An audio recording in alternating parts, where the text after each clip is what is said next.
बताने की जरूरत है कि ये कौन है या बताऊं? बंटी, मुंबई का कॉन्ट्रैक्ट किलर। अब प्यार से बिना मार खाए बता दो, स्वाति कहाँ है? क्या क्या उसके साथ? अब भी बोला बिना मार खाए बता दो। मारो। नहीं साहब,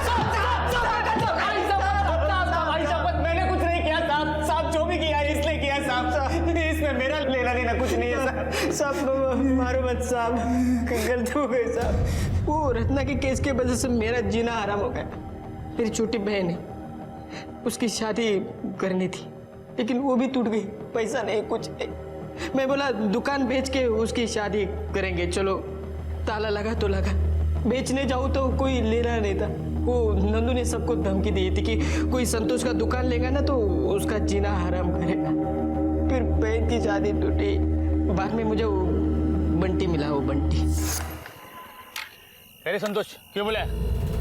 भाई इन दोनों का 2 लाख रुपया लूंगा। अरे बंटी भाई, मैं आपको खाली 50,000 रुपए दे सकता हूँ, वो भी क्योंकि मेरा नाम नहीं आना चाहिए, इसलिए आपको दे रहा हूँ ना पैसा। नहीं तो गांव के किसी भी लड़के को 25,000 रुपए दिए तो भी वो दोनों को मारेंगे। गांव वालों का जीना हराम कर दिया। ठीक है। नंबर क्या है उसका? नंबर नहीं साहब, वो बोला खुद को अड्डा करेगा साहब। मेरे कुछ भी गलती नहीं साहब। सुपारी देने का बहुत शौक है ना, खिलाओ। सर, प्रदीप की पोस्टमार्टम रिपोर्ट के हिसाब से जिस दराती से नंदू और रत्ना का खून किया गया, उसी दराती से प्रदीप को भी मारा गया। लेकिन सर, वेपन पे कोई फिंगरप्रिंट नहीं मिला। हो सकता है कि कातिल ने फिंगरप्रिंट को मिटा दिया हो। सर, जिस सफाई से काम किया गया है, मुझे लगता है इस काम में बंटी का ही हाथ है। संतोष के मुताबिक उसे नंदू और रत्ना को मारना था, लेकिन स्वाति भी साथ में गायब हुई। तो हो सकता है कि बंटी स्वाति को भी मारना चाहे, लेकिन एक प्रोफेशनल किलर बिना पैसे लिए प्रदीप को क्यों मारेगा? और इस तरह से लोगों को पुतला बना के खेत में खड़ा करना, उनके मुंह पे मट्टी पोतना, इस सब की उसे क्या जरूरत? कुछ तो गड़बड़ है कामले, और इसीलिए हम अपनी इन्वेस्टिगेशन सिर्फ बंटी पे फोकस नहीं कर सकते। तुम एक काम करो, तुम मुंबई पुलिस से कांटेक्ट करो। स्वाति और अशोक के कोर्ट मैरिज में विराज गवाह बनने वाला था। वो तीसरा आदमी विराज था। कामले, बुलाओ विराज को। अशोक और स्वाति कोर्ट मैरिज करने वाले जानता था? हाँ साहब, वो शादी के सब खरीदी करने गए थे ना, तो मैं उनके साथ ही था। फिर ये बात प्रदीप को क्यों नहीं बताई? सर, मैंने क्या सोचा कि स्वाति और अशोक शादी कर ले तो उसी दिन सब दुनिया को पता चल जाएगा ना। मतलब उनकी बदनामी से तुझे खुशी मिलती, जैसे उनकी लाशों को देख के मिली थी। मुझे याद है जिस नफरत से तूने थूका था, तब तो तुझे इस बात का भी गुस्सा होगा कि नंदू और रत्ना ने तेरे बच्चे के एडमिशन के लिए तुझे पैसे नहीं दिए। गुस्सा इस बात का भी होगा कि प्रदीप ने तुझे नौकरी से निकाल दिया। और इतना ही नहीं, तेरे बाप को बेवकूफ बना के तुम्हारी 230 एकड़ जमीन हड़प ली, और इन सब चीजों का बदला लेने के लिए तूने उसे मार दिया। हाँ साहब, अगर मेरा बस चलता ना, स्वाति को छोड़ के प्रदीप के पूरे खानदान को खत्म कर देता मैं। सिर्फ उसके परिवार को या अपने बाप को भी? नागेश की भी कोई खबर नहीं है, उसे भी मार दिया? हमारे लिए तो वो कब का मर चुका है, उसे क्या मारना साहब। सीधी तरह से अपना गुनाह कबूल कर लेगा तो अच्छा होगा। साहब, मैंने कुछ किया ही नहीं तो। हेलो,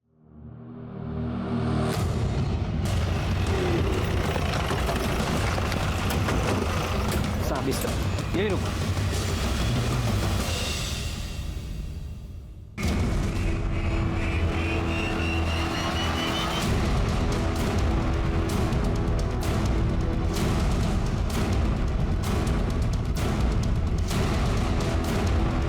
कमले, गले के निशान देख के लगता है कि गला घोंट के मारा गया। बॉडी पे कहीं कोई चोट के निशान नहीं है, और कपड़े देख के भी नहीं लगता कि कोई जोर जबरदस्ती हुई है। सगड़ी का जरा चेक करा। हो सर। कमले, ये खून के निशान देखे, लगता है शायद नंदू और रत्ना को भी यही लाकर मारा गया होगा। सर ये 3 मोबाइल मिले। ऑन करो। हाँ सर, ये तो नंदू का मोबाइल है और ये रत्ना का। इसका मतलब हुआ स्वाति के साथ साथ नंदू और रत्ना को भी यहीं लाके मारा गया। लाश को सबसे पहले किसने देखा? साहब, इन लोगों ने। हाँ साहब, हम जानवरों के लिए घास काटने के लिए आए थे। धूप बहुत तेज थी, सोचा आराम कर लूँ थोड़ा। देखा वहाँ लाश पड़ी थी, तो शंकर जा रहे थे, उनको मैंने बताया। बोला। सर, बंटी के बारे में मुंबई पुलिस से कुछ इन्फॉर्मेशन मिली है। सर मुंबई पुलिस के मुताबिक 13 अक्टूबर की रात को उन्होंने बंटी को एनकाउंटर में मार गिराया, जबकि ये नंदू, रत्ना और प्रदीप का मर्डर 13 तारीख के बाद हुआ है। मतलब इन हत्या में बंटी का कोई हाथ नहीं है। कमले, मुझे लगता है कि किलर कोई ऐसा है जो प्रदीप के परिवार के बारे में हर छोटी से बड़ी बात जानता है। और अगर मैं इस एंगल पे सोचता हूँ तो सबसे पहला नाम मेरे दिमाग में आता है अशोक, दूसरा विराज का बाप नागेश, जो कि प्रदीप का दोस्त भी रह चुका है। हो सकता है कि विराज और उसके बाप ने मिलकर इस काम को अंजाम दिया हो। और विराज और उसकी मां ने नागेश के गायब होने की झूठी खबर फैलाई हो।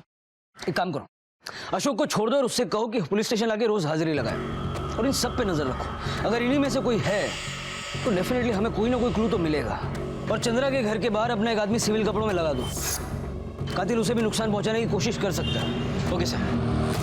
पुलिस ने सबको खुला छोड़ दिया और सब पर नजर रखना शुरू किया ताकि कोई एक गलती करे और पुलिस उसे दबोच ले। इसी दौरान नागेश, जो नंदू, रत्ना और स्वाति के लापता होने वाले दिन से ही गायब हुआ था, उससे जुड़ी एक अहम जानकारी पुलिस के हाथ लगी।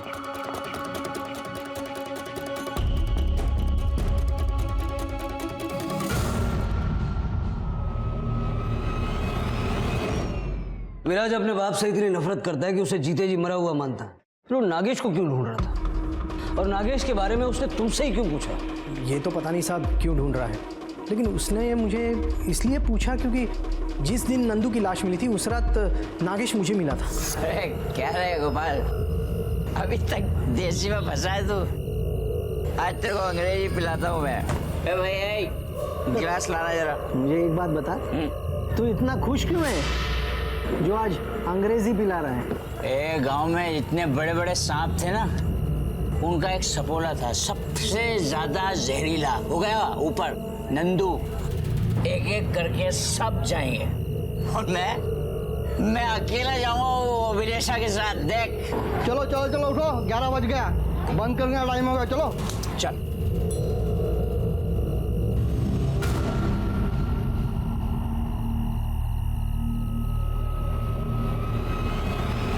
उसके बाद हम बातें करते टहलते नागेश के घर तक चले गए। चल तू अब सो जा, मैं निकलता हूँ। अरे आज नींद किधर आने वाली है रे, एक बहुत जरूरी काम है वो करना है। तू जा।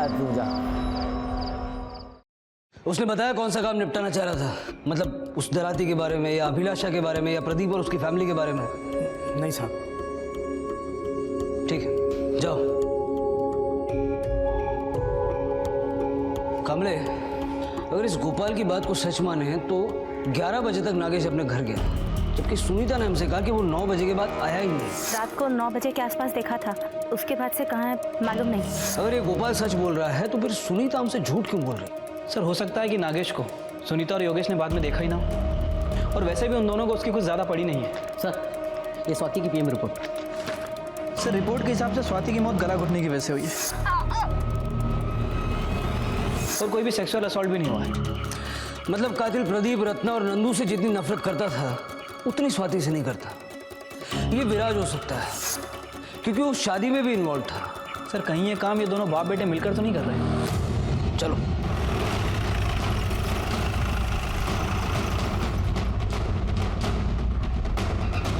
नागेश को ढूंढने जा रहे हो? तूने बोला कि तेरे बाप के साथ तेरा कोई लेना देना नहीं है। तू नागेश को ढूंढ रहा है या ढूंढने का नाटक कर रहा है? मैं कुछ समझा नहीं साहब। उस दिन झूठ क्यों बोला कि नागेश 9 बजे के बाद घर ही नहीं आया, जबकि वो 11 बजे घर वापस आया था? सर कुछ नहीं मिला, बस शराब की एक खाली बोतल है। अब बाकी की बातें यही बताएगा या पुलिस स्टेशन ले जाके पूछूं? साहब मैं नागेश को इसलिए ढूंढ रहा था क्योंकि वो मेरे मकान के पेपर लेके भागा था। तो जब भागा उस वक्त क्यों नहीं रोका? साहब रोक लेता पर मैं घर में नहीं था साहब। आई अकेली थी। माँ कहाँ तुम्हारी? आई वहाँ।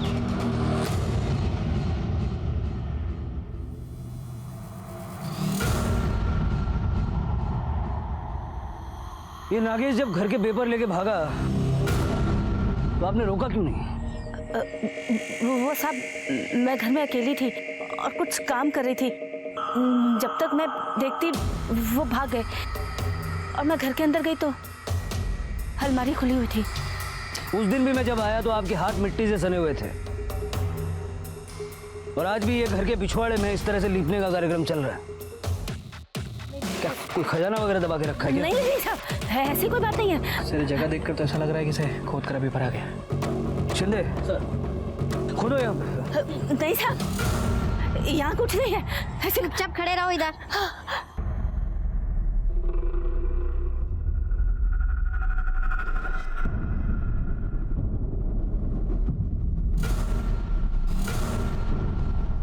शिंदे बॉडी निकालो,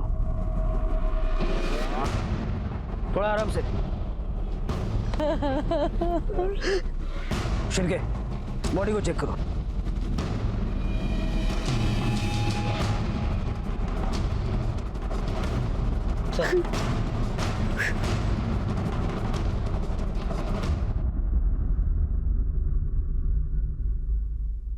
आई, ये तूने क्या किया?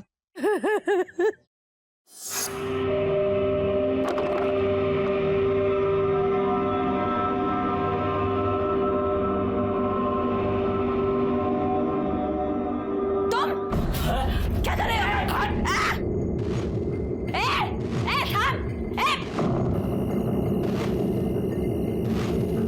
अरे थामा!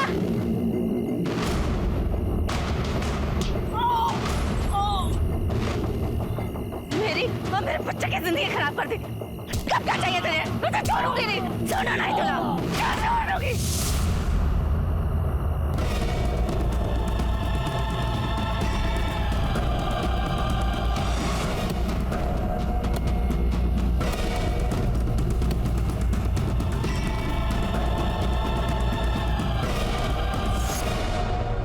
और उसके बाद जब विराज घर आया तो आई क्या गई तू जागी? ये क्या हुआ सब? हाँ मेरा बाबा नागेश बहू के गहने लेके भाग रहा था तो गहने का?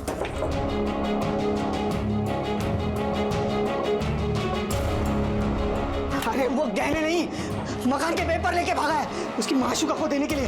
हाँ, अभिलाषा को आज मेरे गांव में दिखा था। आज मरा, आज मरा। घेऊन चला ना। चलो उठिए।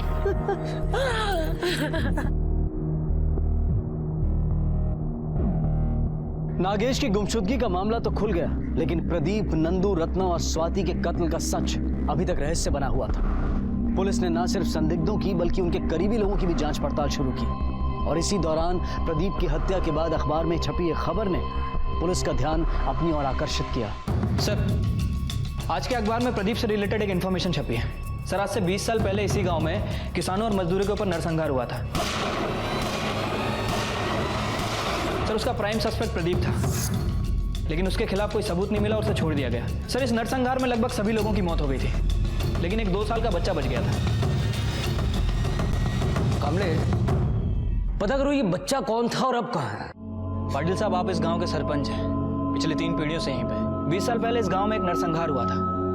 किसने किया था, क्यों किया था, कुछ पता है उसके बारे में? गरीब किसान थे साहब, उनकी जमीन प्रदीप ने जबरदस्ती हड़प ली थी। उन्होंने पुलिस में रिपोर्ट दर्ज की तो प्रदीप ने मना किया।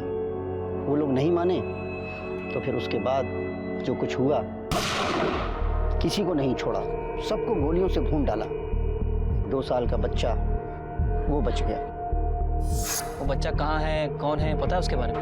हाँ, इसी गांव में है, बहुत मेहनती है।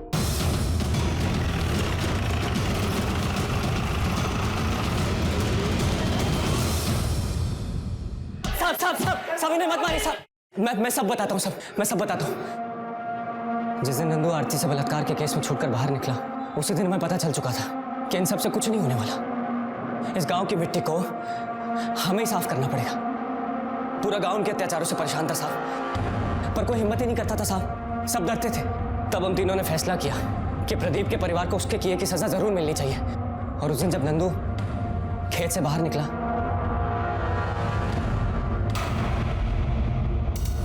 उसके बाद हमने नंदू को उसी के खेत के पुराने घर में, जो कई सालों से बंद पड़ा था, उसमें बांध कर डाल दिया। और उसे जब होश आया तो जितना बोला है उतना ही बोलना, समझा?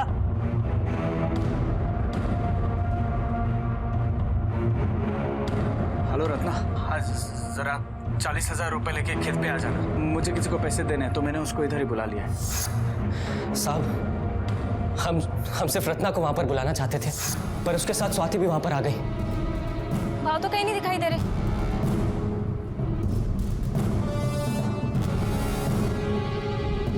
सबसे पहले हमने नंदू को मारा, उसके बाद रत्ना को। सब उसके बाद मैंने स्वाति के दुपट्टे में धान बांधकर उसे प्रदीप के घर के बाहर फेंक दिया। मुझे पता था कि प्रदीप उस दुपट्टे को देखकर खेत में जरूर आएगा। वो आया भी। साहब, स्वाति बहुत अच्छी लड़की थी, हम उसे मारना नहीं चाहते थे, पर हम मजबूर थे, उसे मारना पड़ा। साहब, 20 साल पहले प्रदीप ने इन्हीं खेतों के चक्कर में मेरे परिवार का कत्ल कर दिया था, और कोई गवाही ना दे पाए इसलिए उन सालों ने गाजर मूली की तरह उन सबको भून दिया। सिर्फ नागेश का कहीं नहीं, बल्कि पूरा गांव उजाड़ के रख दिया उन लोगों ने। अब ऐसे में अगर किसान की मदद कोई नहीं करेगा तो किसान कहाँ जाएगा? बोलिए साहब। ये जो कुछ करने की जो हिम्मत थी, वो अगर तुमने सही दिशा में लगाई होती तो किसानों का कुछ भला हो जाता। लेकिन अब न किसानों का भला होगा न तुम लोगों का। अब जो तुमने किया है उसके लिए तुम सारी जिंदगी जेल में काटोगे। प्रदीप ने कभी नहीं सोचा होगा कि जिस जमीन, जिस मिट्टी के लालच में वो लोगों का खून करने से भी नहीं कतराता था, एक दिन वही जमीन उसका भी खून मांग लेगी। पूरा परिवार तबाह हो गया, छत से कूदकर अपनी जान दे दी। जगताप, कैलाश और राजन को प्रदीप के परिवार की हत्या के लिए, सुनीता को नागेश के कत्ल के लिए, और अभिलाषा और मनीष को मासूम बच्चों और गांव वालों की हत्या के लिए गिरफ्तार किया गया। ये सभी इस वक्त न्यायिक हिरासत में हैं।